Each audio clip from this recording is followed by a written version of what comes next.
الصباح، كي درتو لاباس عليكم يا احلى ناس متتبعين الغاليين؟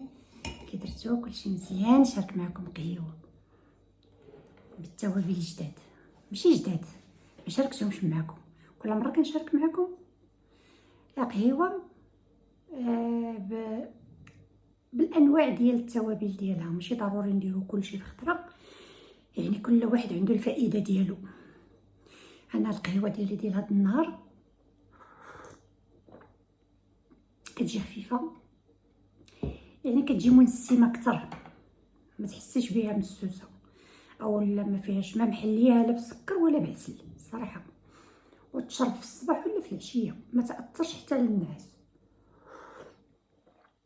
علاش ما تاثرش على النعاس؟ حيت فيها بزاف ديال الحوايج اللي هما غنشاركهم معكم دابا، ونتمنى تبقى تجربوهم البنات، راه زوينين مش البنات الخوت والخواتات كلكم ان شاء الله. هذه كما كنعرفوها اش كتقولوا لها؟ حنا كنقولوا لها كوزه، في المغرب كنقول لها كوزه. كنديرها كنحكها بالحكاكه، كنحك كل مره كنحك منها شي شويه باش بقى فادي، بقى فيه شي شويه. هذا اش كتقولوا لهذا؟ حبه الهيل، حبه الهيل او قرعقله، حنا في المغرب تنقول له قرعقله، حبه حبه الهيل. هادو جوج مكونات. المكون الثالث شكون هو القرنفل.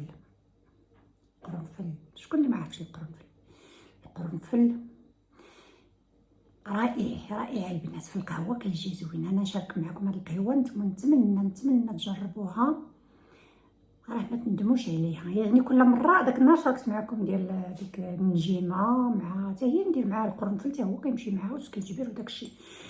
القهوه ديال اليوم درت فيها 3 ديال هادو، درت فيها الكوزه، درت فيها حبه الهيل او قرعقله، درت فيها القرنفل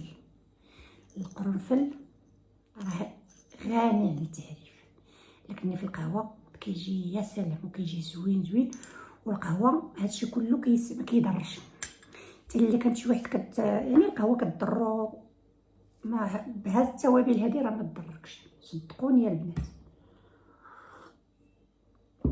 هذه هي القهوه اللي بغيت نشارك معكم. ها نتوما كتشوفوا نشارك معكم الصفايه، راه كنطبخ انا، ما كنبغيش نقطر القهوه. شفتوا ها هما حبه الهيل، الكوزه والقرنفل.